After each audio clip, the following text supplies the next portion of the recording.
Hello everyone, Assalamu alaikum. This is the second part of this tutorial, and in this tutorial we'll learn how to create a Flutter Firebase app. We'll register it with Firebase, and then we'll do Flutter Getx authentication of our user credentials. Okay, all right, so without further ado, let's get started. Well, to get started, first we need to go over to this website. Over here it says console.firebase.google.com. Over here we need to create a new project, so that's what we would be doing. Now here I'll call it Firebase Getx app. All right, that's what I'll call it. You can call it anything you want. Okay, and then I'll disable this one. We don't need Google Analytics, and then we'll create the project. So it might take a few seconds to get it done. Okay, now here we are done. So let's go ahead. So first thing you can do, we'll go ahead and create an app, iOS app. Now here, it's quite important, your app name, and it has to be Apple Bundle ID.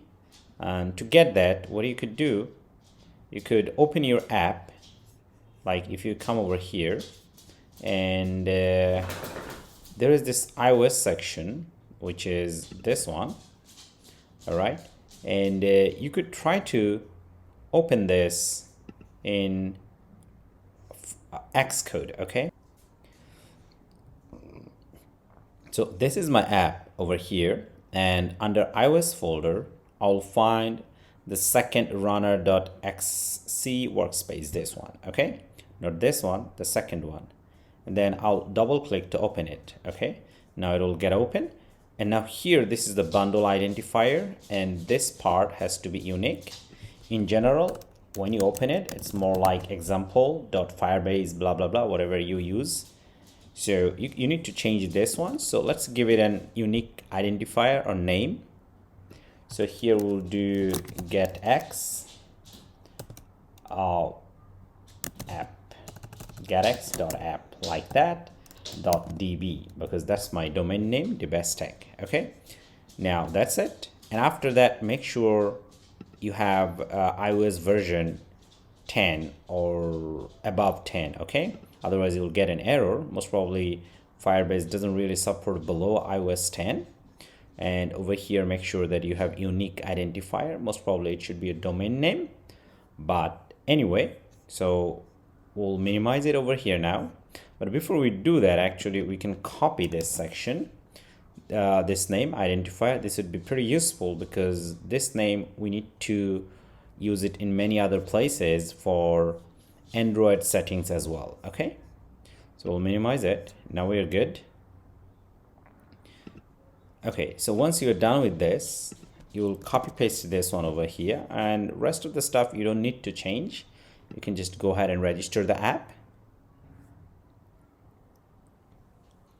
And now we need to download this one. We'll do that. Where it says go ahead and put it in this list. Okay. All right. So you need to find your Xcode, and over here you need to put it somewhere in your Xcode. So this is my Xcode. All right. And I'll open this in Finder, which is this one. And I'll open my Xcode and I'll drag and drop it. Okay, well, now here I already have one for my previous app, so what I'll do, I'll go ahead and delete this. Okay, now I'll just put the new one I downloaded and under this folder. Okay, and make sure this and this, they're selected. Now go ahead and save it. And with this, we are pretty much done with iOS section. Okay, now we'll go ahead and set up for Android section. Okay, all right, but before we do that, we need to finish this section over here. So we'll click next, and we should be good to go and continue to iOS this console. Okay, now you want to add an app for your Android version. So let's come over here, click on this one. Now, just now we had this bundle identifier. We'll copy paste this one once again, and we'll go ahead and register the app. And just like iOS, for Android, we also have a file, so we need to download it. Once we download it, we'll open our Android Studio or VS Code, whatever you are using. Okay, so I'll come over here, find this Android folder, and now this one we just downloaded. I'll drag and drop over here in this app folder. Might need to wait a little bit. Now let's try it one more time again. Yes, so it should be here. Well, now there is a red line for my Android Studio over here for Android settings. That's because I didn't really configure it for Android Studio, mostly for iOS devices, but the pattern is same, so don't worry about this one. This is my own settings that I should do, but it has nothing to do with the app settings. But Android Studio might be saying, hey, you didn't set up your Android Studio SDK for Android, but don't worry, you can ignore that. Okay, so that's the first step with this one. Okay, now there are a few other steps that we should do. First, we'll go ahead and finish over here and continue to this one. All right, so we are good with this. Next, for Android settings, we have a few more steps that we need to do. Well, the first one we already did. So where we had to find this one and put it under app directory. Okay, well, now if you come over here to this website, I already listed out what we should do more for Android settings.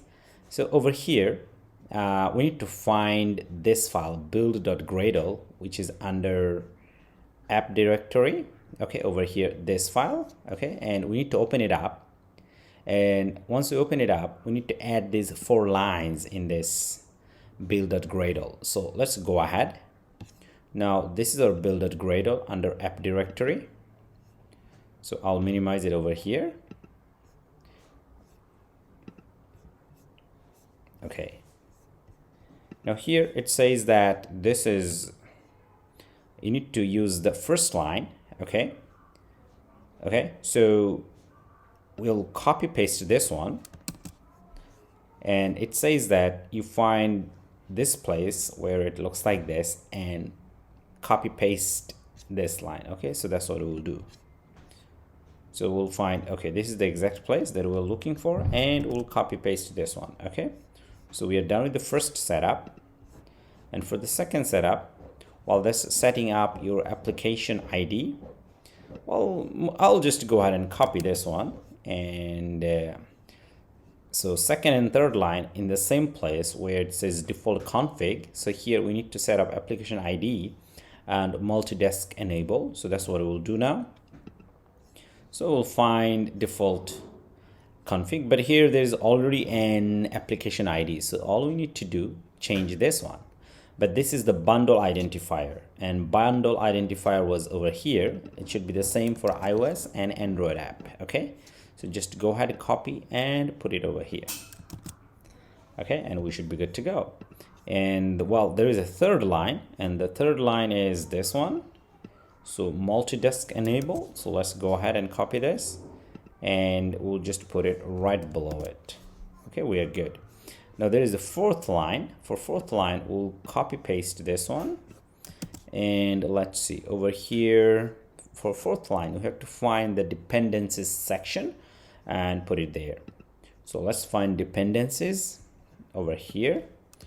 So I'll put it right over here. Okay, now we are done with the first build.gradle setup. But once again, don't worry about this one. This is my own local setup, nothing to do with the file. Okay, all right. And now there is another setup for Android. So that's under Android folder, the first build.gradle, not under the app folder. So don't get confused. So we need to find this file. So let's open up our project, and I'll close this one over here. So under Android folder, first build.gradle is this one. So we'll open it up. Okay. Now over here, it says that you need to go ahead and copy paste this line. Okay. So just go ahead and copy this one. and come over here and find dependencies section. Let's see. Okay, so this is our dependency section. So over here we can just copy paste this one. Well, I just copied, so there could be this wrong character. So now we should be good to go. Make sure that we are doing the right thing. Yes, under okay, and put it there. Yes, we did that. Okay, now with this we are done with the Android settings.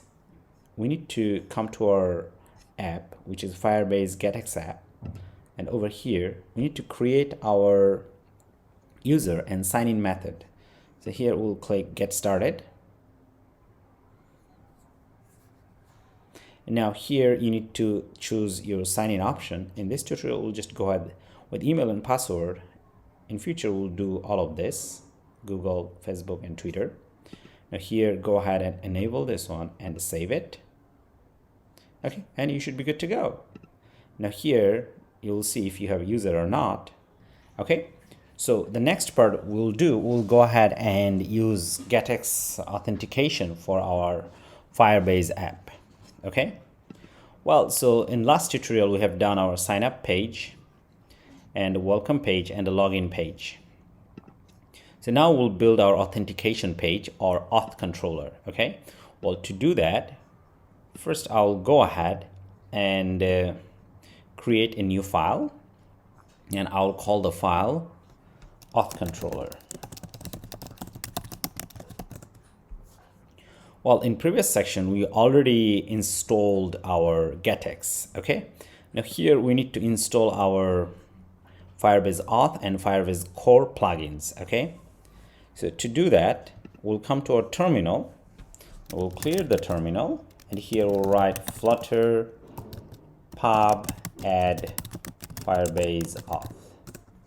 Okay, all right, now it says that it's already there because I already added it. So if you didn't, you'll see that successfully installed because I already did that. Okay, now we'll do the rest next part, that is Firebase Core.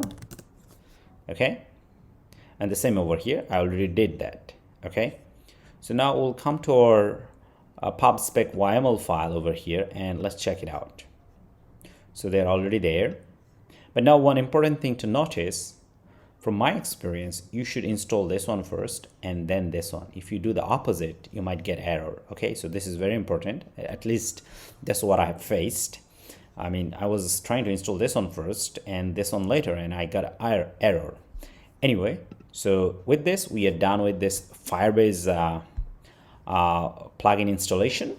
And at the same time, you could also need to install the latest version of Cocoa Pods if you're using on iOS, Mac. Okay, for Android you don't need this one. Okay, cool. So now with this we are done, and this is our auth controller. So over here we'll create a class, and our class would extend Getx controller. Okay, so we do here class auth controller extends Getx controller. Okay, all right, let's see, we might need to import a package, so we'll go ahead and import it manually. Get, so this one, so we don't need to separately import the other libraries of Getx, so it will import everything we need. All right, okay, now here is our app. So we have this pages where this welcome page, login page, and sign up page. Okay, ask yourself, what do you want from this auth controller? So this auth controller should be responsible for navigating the user to different pages. It could be on sign up page, welcome page, or login page based on user interaction, right? So this auth controller should be accessible in our app from everywhere. That means from sign up page, from welcome page, from login page. So it should be accessible from all these pages. Okay, and because it could be accessible from there, then we'd be able to do conditional check where the user is, and based on that we can navigate the user to different pages. Okay, So that means the auth controller should be accessible to our app globally. It should be accessible from anywhere. Okay, if we get this idea, now we'll do the next step. So that's why we need to do something. We need to create an instance of auth controller, static instance, so that it is accessible from all these pages. Okay, so that's what we'll go ahead and do. We'll do final auth controller and we'll call it instance. Now we'll use one special helper function in Getx. It is called get.find. Okay, so now with this we created an instance of auth controller and static instance. I think it should be static, not final, because we want to access it from the using the class name and then dot this one. Okay, so because of this line, we'd be able to access our auth controller and its related properties and fields from other pages. So whenever we try to access in future, we would do auth controller dot instance dot blah blah blah, whatever you have in this file. Okay, so that's what it will help us to do. And all because we want our auth controller to be globally accessible in our app. Perfect. What is the next thing we want? We want our Firebase user model to be initialized over here. So that's why we want to declare a variable of our Firebase user. Okay, so to do that, we do rx user.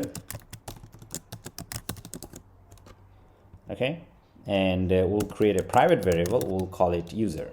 Okay, now here I think we need to import some packages. Perfect. And here it might ask you to add this modifier. Let's do it because we are not initializing. We just declared the name, the variable. Okay, now this user is coming from Firebase authentication file, so Firebase instance, and it's more like a model. So it would include our user information like email,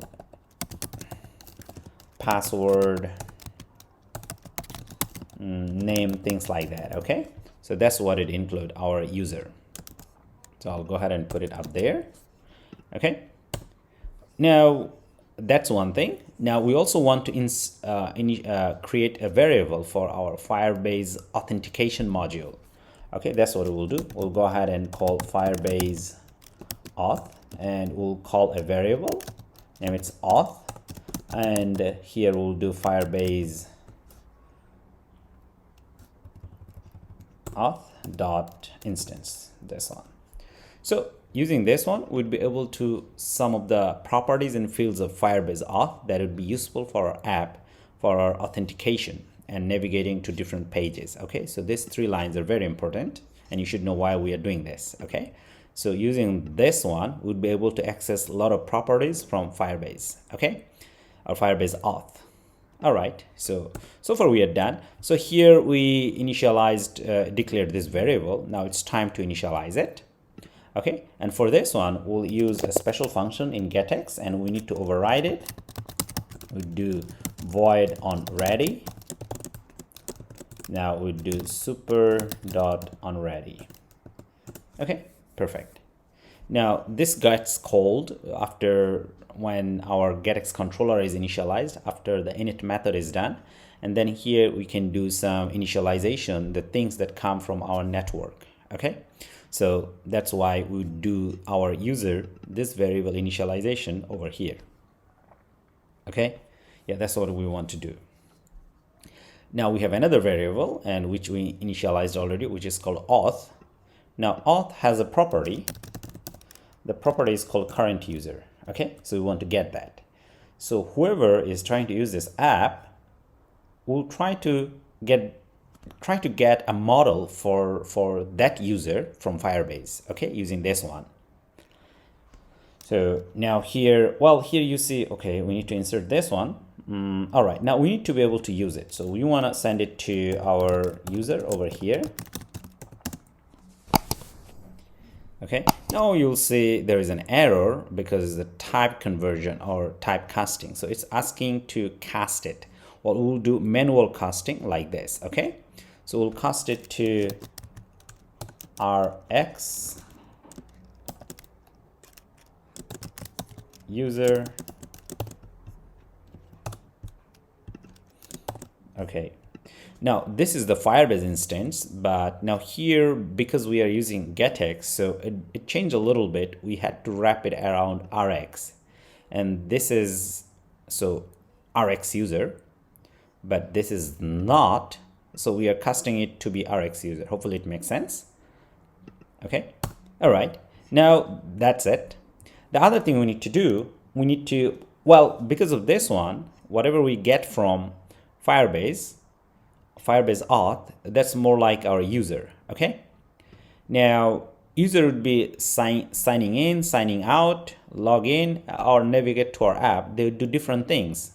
Well, whatever the user does, we can keep track of that thing. And to do that, we need to use bind stream. So with our user, we'll bind a stream, which is this one. Okay. Now the stream takes an object and a related property. It comes from auth. So auth user changes this one. So with this line, we bind our user to the stream. Now this stream is alive, so whatever happens to user, then the user itself would be notified, or our app would be notified. You can understand it like this. Okay. So whenever things changes with the user, like log in, log out, or whatever other thing you do, this user would be notified. Okay. This instance would be notified because of this bind stream function. Okay. Our user would be notified like that. Okay. Hopefully it makes sense. Perfect. So now if the user logs in, our user would be notified. And based on that, we want to take our user to the welcome page or home page. Okay. So how can we do that? So let's go ahead and declare a function over here, and we'll call it initial settings, initial screen, like that. Okay. And we'll pass a user instance to it. Okay. And we are using this one because there might be a user, there might not be user. So it could be null. I mean, this one. So that's what you're telling Flutter and the compiler. So if it's null, take care of this issue, things like that. Okay. So we'll pass the user and we'll see if the user is null. If the user is null, it means that nobody has logged in yet, or nobody is trying to log in. So in that case, we'll forward our user to the login page. Okay, that's what we want to do. First, we'll print a log. Okay, login page, and then we do get.off all, and we'll forward our user to login page. Okay, perfect. If the user is null, we'll send it to the login page, which is this one. Otherwise, if the user is not null, which means user has already logged in. So in that case, we'll forward our user to welcome page. Okay, which means user has already logged in. So these are the basic two conditions that we'd be using, either whether user has logged in or didn't log in. Okay, so now, so this event could happen anytime, anywhere in your app. You may log out anytime, you may log in anytime. So how to notify our app that user has logged in, user didn't log in, or user has logged out, things like that. Okay, now here Getx shine, or it's very useful, makes your life very easy. Earlier we learned that because we are binding a stream with our user, so user would be notified that things happen, but that's coming from our Firebase. Firebase just send it to your app. Now you need to process it in the app itself. How can you do that? Getx has a useful function, helper function, which is called ever, which takes a listener and a function to interact with. Okay, so as I said, user would be notified. So user is more like a interactive thing. So it has interaction. So whatever changes happens, the user will be notified. So it is alive and it's a listener. Okay, so ever function takes a listener, if you see over here, and a callback function. Okay, so this is our listener and this is our callback function.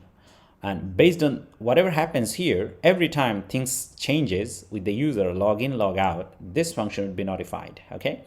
Now, because this function is notified, at the same time, you also send our user object over here. Okay. So this is also the listener. You can understand it like this. Okay.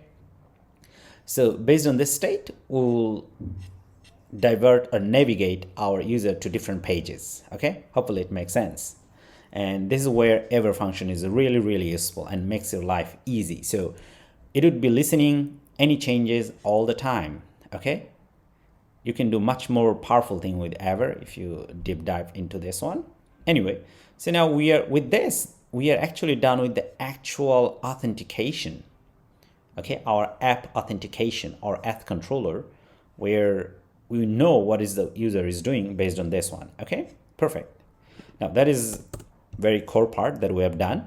Now the next part, we want to create a function for our registration. Okay, and that's pretty easy. We do void register, and it will take two parameters, string, email, and password.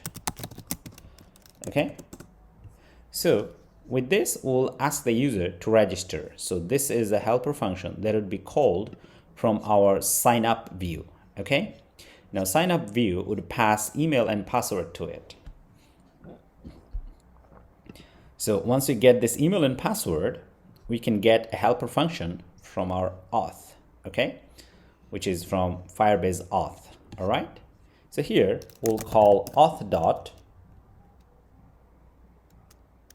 create user with email and password. Okay. All right, so it takes two properties, email and password, which we already have.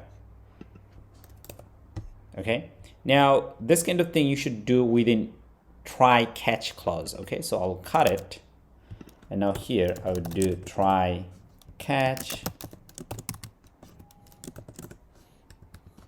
put it there. Okay, so if things go wrong, we'll see over here. If successfully happens, successful registration happens, we'll just go ahead. Now once the registration happens, that means user is alive, it will take you to the welcome page. So that's another beautiful thing about ever, because user has logged in, created an account, this instance would be notified, and as this is notified, this would get triggered, and eventually it will call this function and it will say, okay, user is not null, so let me take to the welcome page. It saves you a lot of time. Okay, well, now here we can send a custom message to our user if account creation failed. Okay, and because of that one, we can use Getx package snackbar. Okay, it takes a title and a message.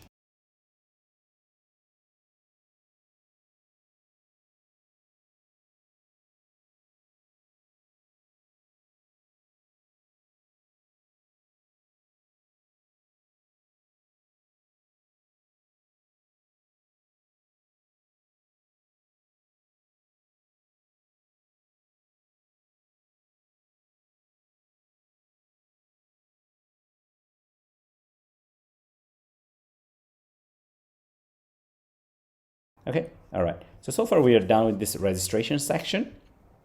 Now we can go ahead and testify our app. Okay, now to do that, we have another important setup that we need to do.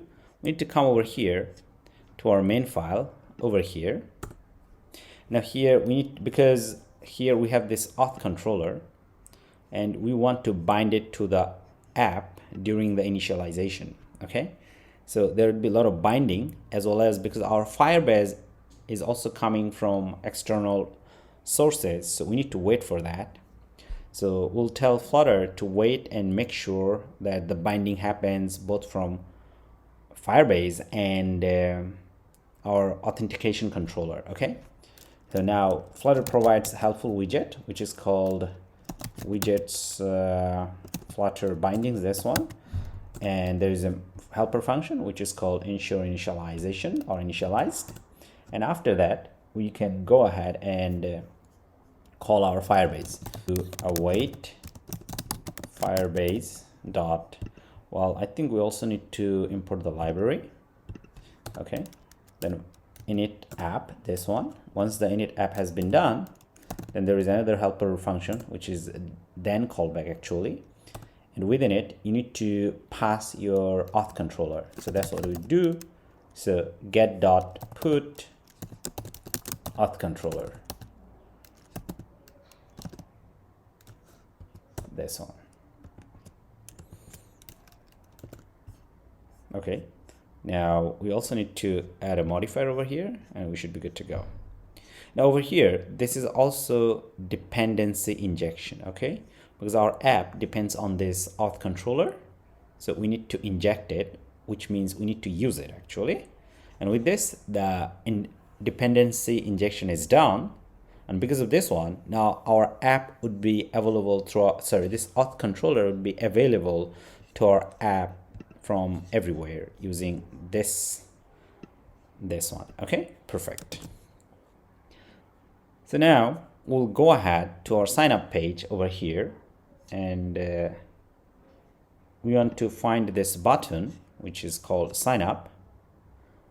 So let's go ahead and find it. So this is our button over here, and this is the button container. So we want this container to be clickable, so we'll wrap it around gesture detector. So wrap it around gesture detector.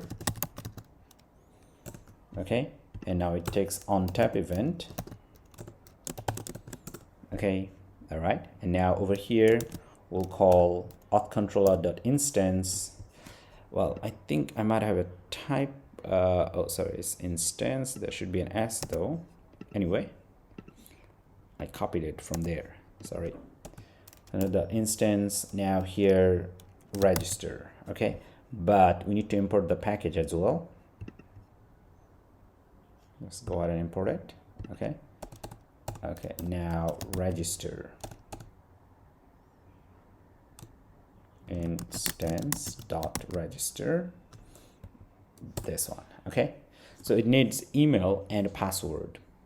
So we need to create this two variable, email and password, and pass it down to this function. Now we can go ahead and add these two variable in our email and password controller.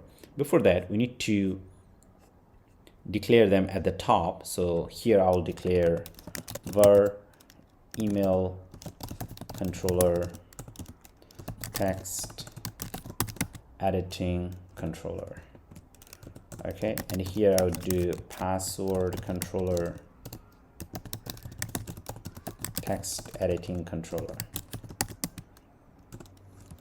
Okay, now we need to bind this two with our text field. So find the first text field. So what is the first text field? The first text field is email. So over here we'd use the property which is called controller, and we'd do email controller. Okay, perfect. So now whatever you type in here, this variable will receive it. Because of this property, it would be alive, and we can send it down to other places in our app. Now we'll go down and do it for password. So here we do controller, and we do password controller. Next is true. Okay, so make sure you have this one. Now over here we'll stop the app and rerun it. I'll keep the Xcode version because we made a little change over here. Anyway, now it's building Xcode. We do have a bit of error over here. Now let's go ahead and look at the error. So here, okay, sign up page, this one. So line 63 over here. Okay, so it wasn't able to compile, but anyway, so now here I'll pass email controller.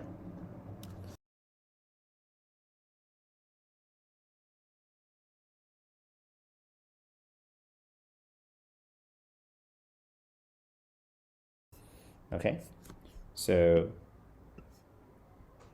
now we'll go ahead and run the app. Hopefully the error would be gone. Now the app has started. Okay, this is our app. So now we'll go ahead and try to create a user. Now over here on sign up page on this button, we already created this. We're already calling this function. Okay, so we didn't write anything. Now we want to just click the button and see what happens. Okay, now here password should be at least 6 character long, blah blah blah, like this. Okay, now let's see, come over here, our auth controller. So we have this one over here. So I think here we are also missing another keyword, so that's why this is not popping up. So this is await and async. Okay, all right, now run your app. Okay, go to the sign up page. Okay, now click on sign up. Now here you get the message. Okay, this is from auth controller. It's very important to have this keyword wait, await and async, because these are asynchronous operation. So using this code, it'll wait and see the result and then go and execute the rest part. Okay, otherwise you'll get an error. So which means that our auth controller is already working. Okay, so now we'll go ahead and create a user for this. Okay, so here I'll type, say, abc@abc.com, and we'll type in the password 123456, and we'll click sign in button. Okay, all right, yes. So it took you to welcome page, and which looks like it worked because this function triggered. Okay, now it worked. We can verify it. We can come over here and refresh it.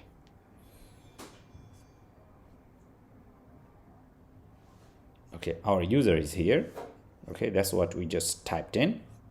But now if you go to the welcome page, you see a different email address. That's because previously on welcome page we hard-coded this value, like over here. So we'll change it soon.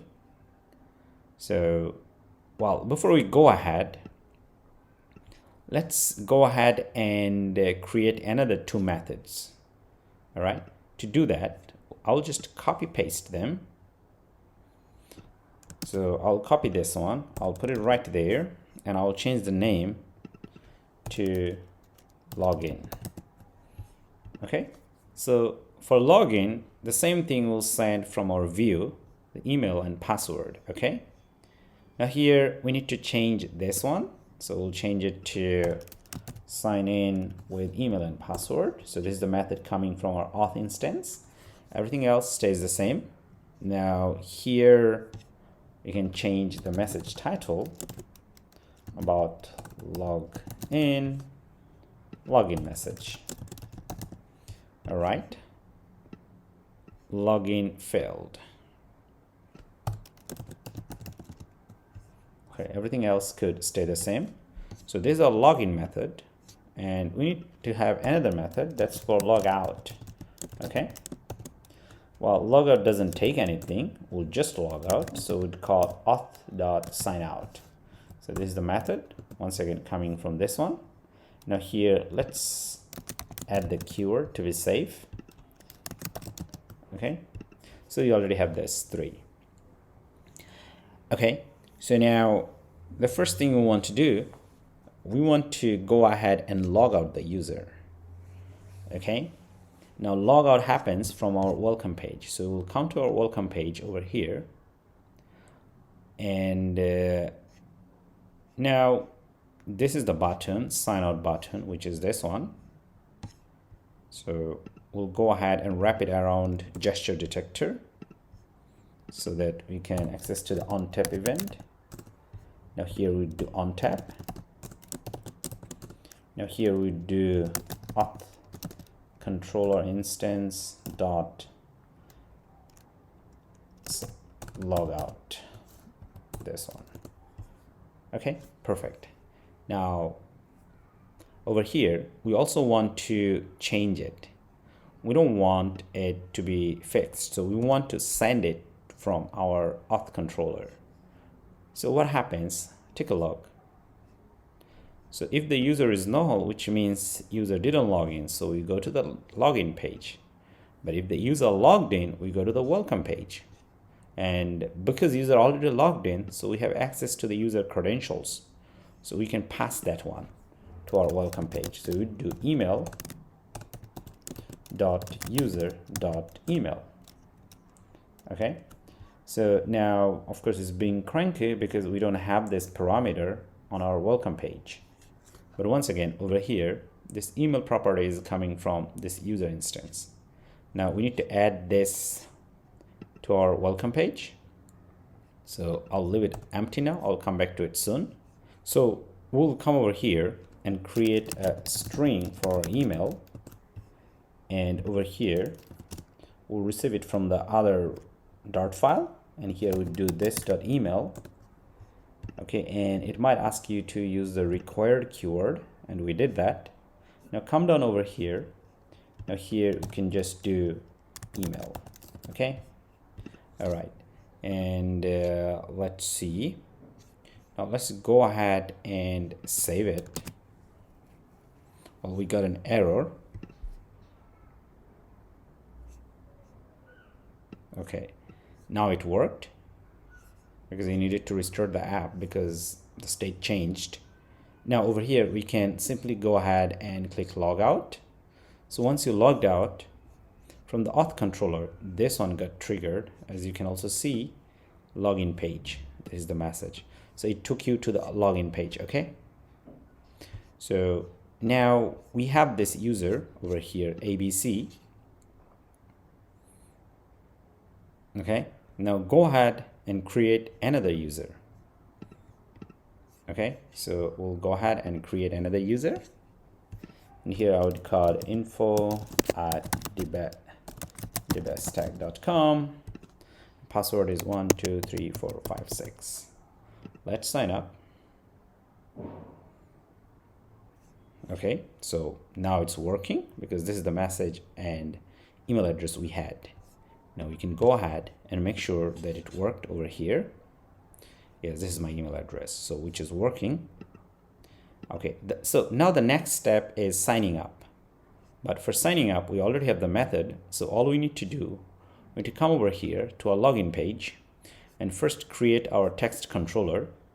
So here, I'll create two text controller, but actually we did it early.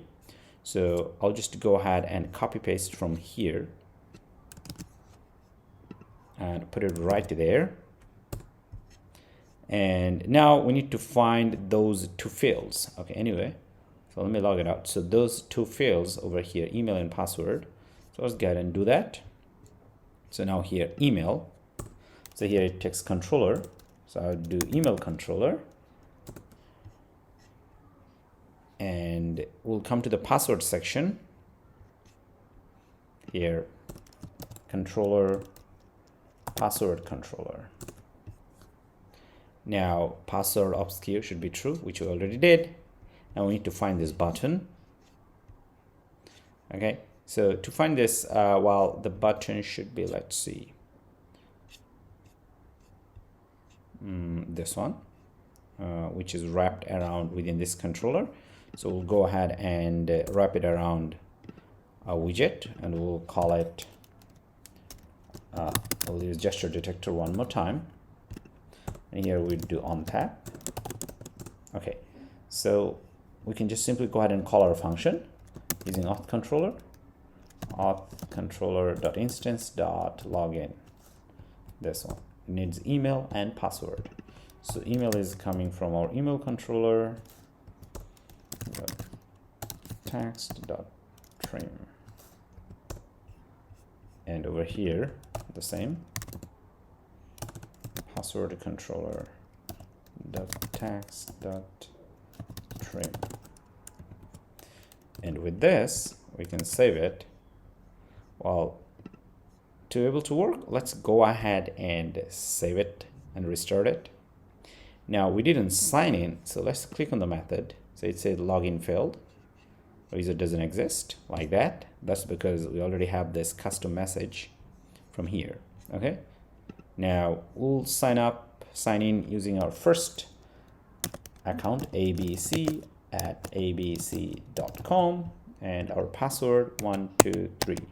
Well, that was 1 2 3 4 5 6, but I just had 3. Let's see. Okay, so it doesn't let you to log in, so I'll go ahead and fill it 1 2 3 4 5 6. Now you go ahead, sign up. So it took you to the welcome page. So far everything is working pretty smoothly. So in my mind, over here our controller became much easier because of this thing, ever function of Getx. Okay, the other thing made it easy over here, this thing over here. Okay, so Firebase initialization, at the same time we injected the auth controller. Okay, now here of course you don't want to go to a login page at the beginning, okay, because you don't know whether user is logged in or not. All you need to do, you want to create a splash screen. So that's what we'll do. We'll just go ahead and simply create a splash screen over here. We'll do splash screen .dart, and this would be a stateless class splash screen.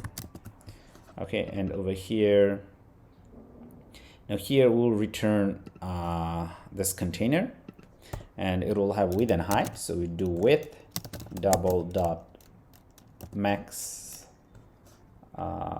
finite, I guess, and height double dot max finite. Now within it, you want to set a background color or color. So you do colors dot white, and of course you need this library, and we'll use a child, and child would be our circular progress bar or indicator, this one. And it also takes background color, so colors dot red accent, this one. Okay, all right, let's see what else does it take though. Well, I think that's pretty much it. So what we'll do, we'll go ahead and come here and call this one splash screen. This one, it doesn't take anything. So now first time user logs in, they will see this splash screen. Okay, so we'll sign out and we'll come over here. Let's see if we see that. Yes, we saw that, right? Yeah, but that was way too big. Maybe what we could do over here, we can wrap it around another container, this one. So this container, and this container itself will have width and height. So width 100 and height 100. Okay, well, if you run it now, you'll see that the splash screen there, but it's too big. It's still trying to take all the space, so we'll wrap it around a center widget. Now it'll squeeze down. Okay, now if you see carefully, yeah, it was there. Okay, all right, so that was the splash screen, but with the splash screen you can do much more thing, but which I'll not cover in this tutorial. Anyway, so far we are good, and we have done a pretty good job with this. So over here, if we come over here, you'll see there's 3 sections. So in next tutorial, we'll see how to sign in with Google, Twitter, and Facebook. Anyway, so if you learned something, don't forget to subscribe and smash that like button. By the way, the whole code you can find in the link below. Okay, thank you so much.